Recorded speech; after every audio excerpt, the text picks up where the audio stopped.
Hi, I'm Grey Tiger, and welcome to my first Let's Play in Warhammer 3. Today we're going to be starting off our journey with Kairos Fateweaver and the Oracles of Tzeentch. So this is the first time I'm going to be playing as Kairos. I did start it up just to have a quick look to see what's around the starting location, but didn't actually play into the campaign. Now we're going to be playing on very hard campaign difficulty and normal battles. And the reason I have it on normal battles is I like my troops to act on the battlefield in melee like they were intended. So we're not going to waste too much time here on the Lord selection screen, and we'll go straight into the campaign, but we'll watch the intro first. And I'll keep quiet during that period. After our loading screen, of course. So Tzeentch is the great architect, the changer of the ways, the god of magic, mischief, and manipulation. Kairos Fateweaver is his oracle, able to see past and future, but blind to the present.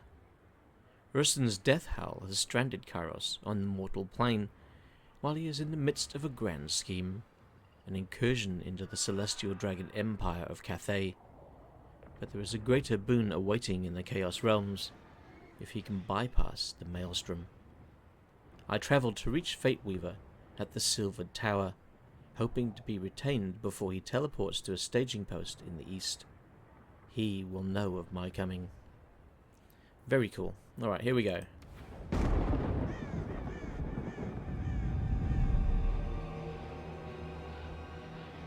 The Silvered Tower, refuge of Kairos Fateweaver, the most powerful of all demon sorcerers.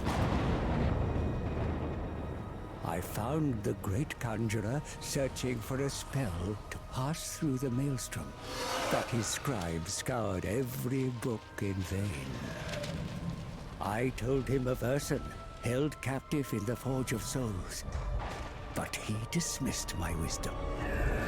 We already know of Bellacor's plot, for I see the past, and I see the future. But you are blind to the present. You did not see the Maelstrom, nor can you decipher a path through it. The Tome of Fates holds the answer, the spell we search for. Kill him, brother. Take it. Only I can use it. The tome is bound to my soul. We can unpick it. No, let him serve us. For one drop of god blood, I have foreseen it. Peck out the eyes of Ursun. Use their power to view the present. The sight of a god. The past, present, and future. All will be ours to see.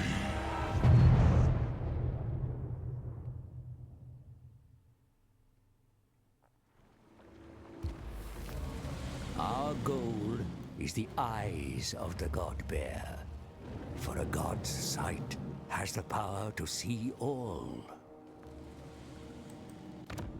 Interpret the Tome of Fates. Tell us what you believe to know. Born of the Deceiver. At once, great oracle. Soon a way to bypass the Maelstrom and enter the realm of chaos will present itself. That you already know, I'm sure. But to the present, there is much we can do to ensure our forces are optimal. We have come to the Volary, but a better staging post for Cathay's invasion is to our north. Taking it by force would be a waste. Instead, use your Tzeentchian cunning to coax the inhabitants of Bloodwind Keep to our cause. Not everyone needs such persuasion. The settlements further along should easily fall into your talons through physical might. And there, the great Bastion of Cathay. By your design, underlings of the Changer have already taken the Snake Gate and infiltrated the Dragon Empire. Take advantage and invade before the Bastion's powerful guardian can plug the gap. Once within Cathay, you and your minions can tear it apart. But that is just one destiny open to you. To the south are many scattered tribes who serve no master. Tools to expand your influence across the Chaos Wastes. And in the east, the ogre kingdoms are entrenched in their mountain camps. Your ability to teleport will allow you to scour the mountains of their hungry souls. The fates reveal much. It is your will that will weave them into a power base that shall take us into the realm of chaos and to the dying god. Let us begin. And here we are on the campaign map with Kairos Fateweaver and the Oracles of Tzeentch. So let's have a quick look at how they play. So, as Chaos, as servants of Tzeentch, they will automatically wage war on any non-Chaos factions they encounter. That should be fun. The Grimoires. Followers of Tzeentch collect grimoires from battles, from Chaos cults, and from library buildings. These magical tomes may be used for technologies and performing the changing of the ways actions, which sound like a lot of fun. Changing of the ways. Tzeentchian factions may magically manipulate their rivals to gain information after their diplomatic standings, or compel them to perform certain actions. Teleportation. Armies of Tzeentch may use stances to instantly teleport, or teleport and attack on the campaign map, once the required technology has been researched. The Great Game. Tzeentchian factions participate in the Great Game, vying with other followers of Chaos to spread the most corruption over the mortal realms. So a few things to take in there. Right, first mission issued. Engage the enemy, defeat an army belonging to the faction in battle, the Imperial Wardens. So we see just to the north we have Tzeentch. Hope I'm pronouncing these correctly. We're going to have to deal with him. So he has a pretty small army. It shouldn't prove too difficult. And we will receive 150 grimoires for our troubles. So let's take Kairos. Kairos Fateweaver. Thank you, mate. I know who you are. And let's go see if we can teach you, teach him a lesson for wandering into our province.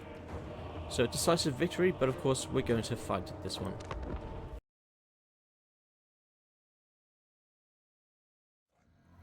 Your past is our tomorrow.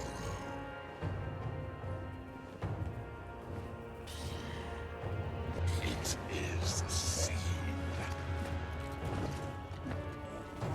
It's wondering what all is already written.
And here we are, back on the campaign map with a decisive victory. And what a victory it was, seeing all that wonderful magic from Kairos and the pink and blue horrors. It's absolutely beautiful to watch. Which is why you didn't see me there, and it was just the cinematics. So this playthrough, and probably every Let's Play I do, with Warhammer 3, at least in the short term, will be with cinematic battles. And so we'll play the campaign as normal, go into the cinematic battle, and then jump back out when it's over. If you want to see me playing the battles in real time, then I'll be doing some campaigns on Twitch, and that's where you can find me for that sort of thing. But anyway, back to the victory that we received. So we got a little bit of favor out of that. So Tzeentch has favor, not gold, and we also got some experience and just a handful of grimoires, which are going to be very important to us as we go forwards. So let's see, what options do we have? We can conjurate locusts. So ensnare these captive souls, and the winds will curl around the great conspirator. Winds of Magic Power Reserve +5. So Winds of Magic, very important to Tzeentch. Magic is his thing, and it's his greatest weapon. So you want to try and get as much Winds of Magic as possible with his armies. Let's see, Devour Captives, so we will get units replenished by 15%. Now, we don't really need that. Only one of our units took any real damage. Or offers a tribute for a little bit of extra favor. So we don't start with too much favor in the beginning, so let's go for the favor. Okay, so that's the army from Cathay dealt with. So, machinations have borne fruit. Through manipulation, the Imperial Wardens have wandered far from their normal patrols of the Great Bastion. And they are now dead. Dead, I tell you, dead! Enemy killed in battle, Ji Hong. And I do apologise ahead of time. This Let's Play, I will be butchering the Cathayan names. Mission issued. Recruit 2 new units. 2 new units, rather. Words are hard. Okay, well, that shouldn't be too difficult. 100 Grimoire reward for that. That's very nice. Well, let's have a look at our settlement here, the Volary. So, what do we have? We have a Dimensional Breach. No option to upgrade that at the moment, but supplying some very nice things. We can go for a Slither of Potential. I like that. So we can upgrade it to a Flicker of Potential to give us the ability to get pink horrors. I think that will certainly be well worth it. Then we got, what else? So we're not going to be able to get that. What's this give us access to? Forsaken of Tzeentch. No, I don't really want those at the moment. We could go for some Screamers early. But I think maybe the best thing we need to do is get some economy going. So what options do we have here? We have control, income and growth. Well, that's a nice combination. I like that. Pure growth or grimoires. We will go for the income and growth. Good combination to go for, I think, at the start. Okay. Kairos Fateweaver. Yes, Kairos, we know who you are. It's hard to miss you. Okay, so the flyover suggested that we should take the Bloodwind Keep, but not through force, more through the manipulation and the changing of the ways. But then suggested that we should take these remaining settlements through force. Now, we will eventually, of course, but I noticed in the flyover that we have a faction behind us who we are at war with, and it looks like the Sons of Khorne. So I don't feel comfortable with them being that close, so I think we're going to head south and we're going to wipe out that settlement. Maybe even sack it once or twice just to see if we can get some extra experience before we head north. So let's take Kairos and head to the southwest. And let's recruit some... do we want Chaos Furies? Maybe, yeah, 2 groups of Furies to start off with wouldn't be too bad. So we'll go Furies and Blue Horrors. So let's have a look now at the technologies we have to play with.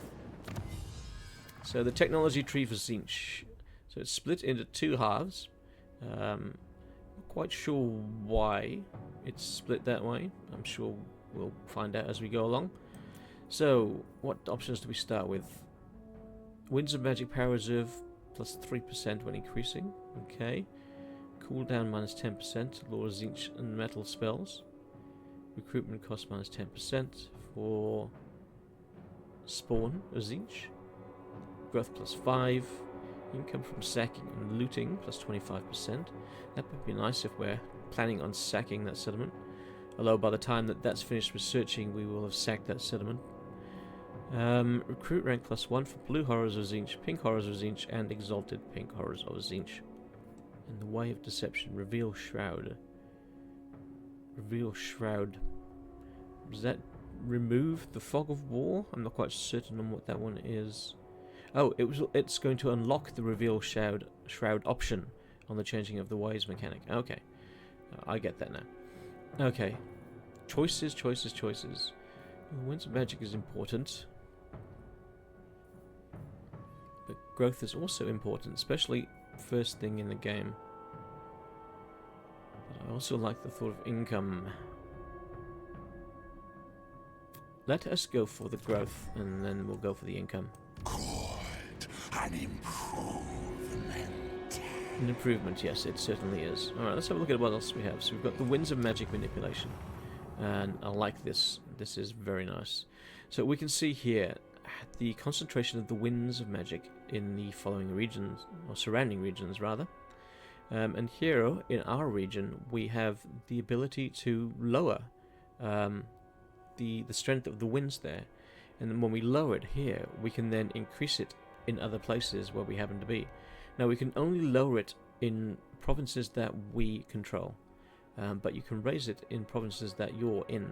So it'll help you increase your Winds of Magic as you fight in foreign lands. Very nifty system there for Tzeentch. So we have the changing of the ways. So these are the manipulations you can perform on the campaign map against other factions. So we have Transfer Settlement, which is the only one you're given to start with. And we can click Transfer Settlement, then point, okay, which settlement do I want? So choose the one. Now, it can only be settlement of a faction you are not at war with. So I cannot do it to them because we're at war. But I can do it to these guys because we haven't declared war yet.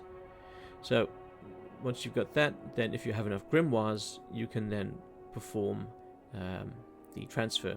And you can give it to somebody else, or you can take it for yourself. Very nifty way. If there's a, shall we say, a fortress in your way, and you intend to go to war with that faction, but you can see that that fortress is going to be a real problem, then this is a fantastic way to weaken that faction, take the fortress without losing any forces, and it's a win-win scenario for Tzeentch. I do apologize, that was my phone. And the final thing we have is the Unholy Manifestations. So if we're in enemy territory, we can use one of these manifestations, and they will give us certain bonuses depending on how much we spend and how long we stand still. So it kind of puts you open to attack, but they can be worth it at times. But we're not going to perform that, of course. So we're waiting for recruiting, so there's not really much else we can do this turn, so we're going to move on.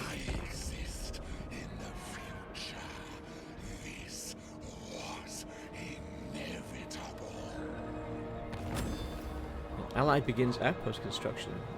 Sarthoriel's Watchers. So we have an ally. I'm not quite sure where Sarthoriel's Watchers are. I suppose it doesn't matter at this very moment. Okay, so we have our 2 units, and we got 100 grimoires as a reward. And we've been issued a new mission. Manipulate the Bloodwind. Capture and occupy the following settlement, the Bloodwind Keep. So we get Favor, grimoires, and an Iridescent Horror. Okay. Oh, and we have a little bit of help here. Follows of Tzeentch is teaching me how to do it. Alright, thank you. I know how to do it, so I'll skip if you don't mind. Let's skip. Okay. I could have sworn I'd set those help hints to minimum. I guess they think that one's very important. Okay, so I'm not going to bother with that for the moment. Instead, we're going to head southwest, and we're going to attack the Floated Mountain. So I think we have enough troops. So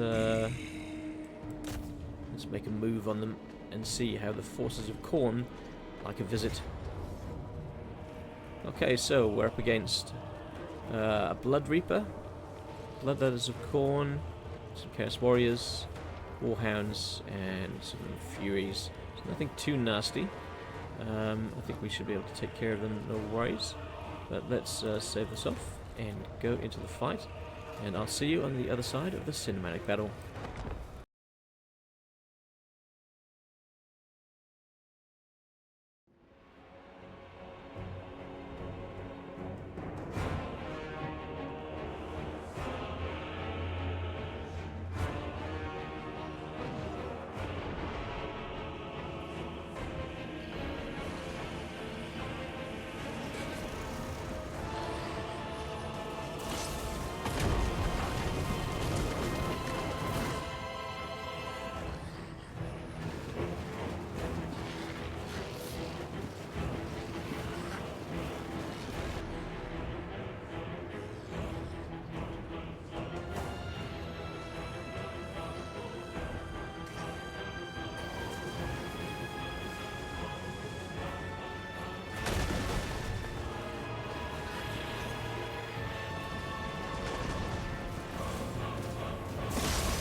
So we're back on the campaign with a decisive victory. However, things did not go entirely to plan. So we kind of got stuck there being peppered by a tower for a while, which means our blue horrors took a bit of a pounding, and we lost a unit of harpies, or rather Chaos Furies. Not too fussed, wasn't too impressed by their performance in the battle, but I am a little bit annoyed that we took so much damage from our blue horrors. Never mind, we shall recruit more, and they shall heal. Okay, so we have taken Floating Mountain. Now we can take it this turn and occupy, or we could perhaps sack, get some experience for Kairos, and some extra grimoires. So let's go for sack. So, income from sacking settlements plus 10%. I like that. That's a nice trait to pick up. Kairos Fateweaver. Kairos now has that. Now, I don't know if we're going to be able to go in there on this turn. We're probably not too far away, which I kind of expected. Alright, let's have a look at what we can give Kairos. So, let's just quickly jump to the details. There he is, in all his glory. Very nice model. Alright, so we didn't pick up any magic weapons, which is a shame. And we have the one ancillary, conspiracy theorist. Okay. So we could go for glean magic. We could increase the potency of the fire Tzeentch, pink fire Tzeentch. The treason Tzeentch, a hex spell, that could be nice. So we've got 2 points to spend. Let's go for the treason Tzeentch and one into our route marcher. All is in flux. All is in flux. Yes, it is. The world is in flux.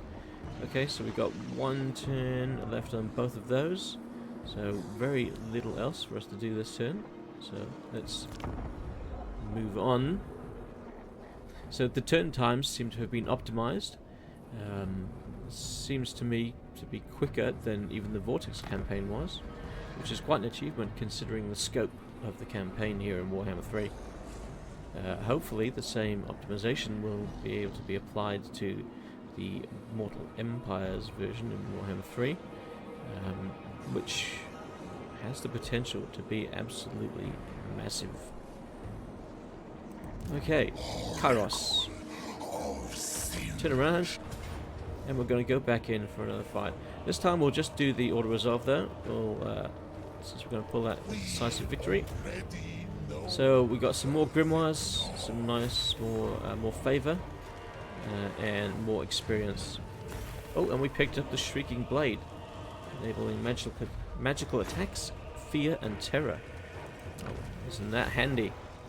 But this time we're going to take the settlement. We don't want to mess around too long.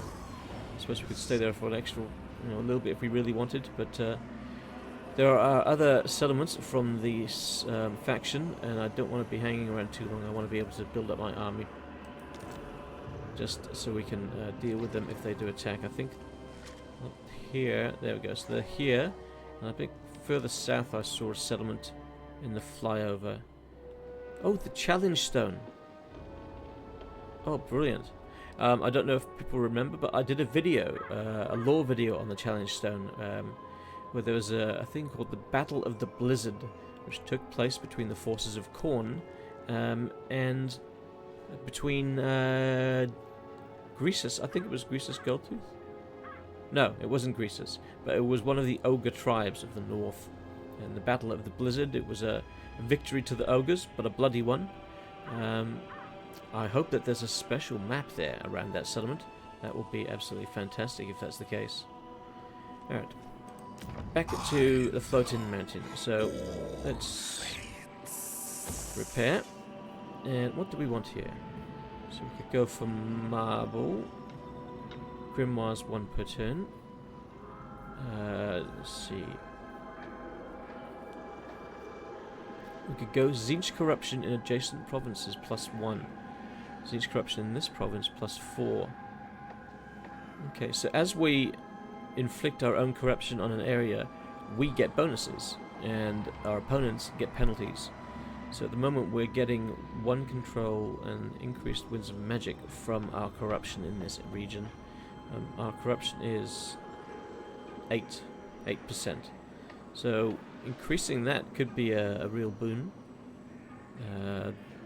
Though, do we want to increase that at the expense of marble? Well, 1 grimoire per turn is going to be nice. And income for more builders is 5%. But we'll hold off on that. We'll hold off on that one. Let's go for the corruption.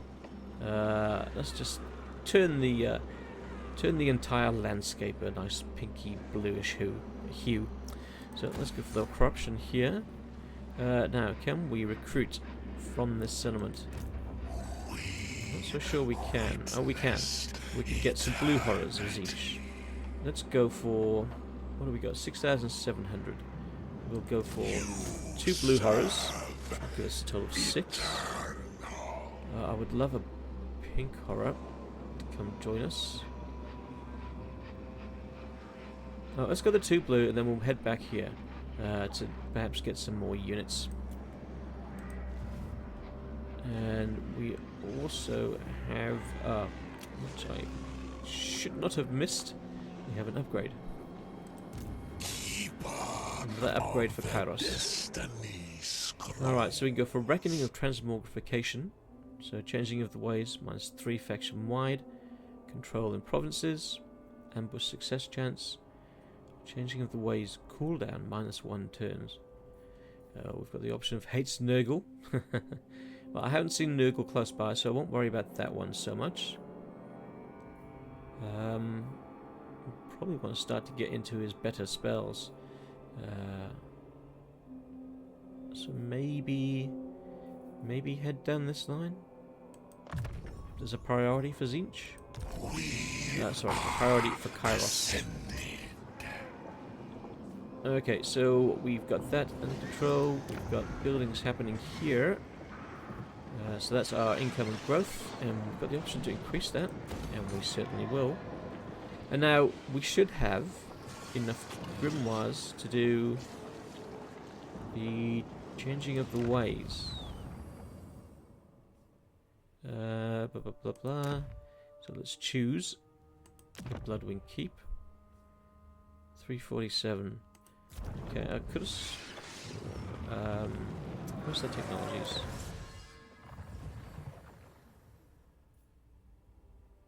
Growth plus 4. Income per second looting. Okay, alright. Yeah, let's do the changing of the waste. Let's get that settlement under our control. So, transfer settlements. Select our settlement. And perform.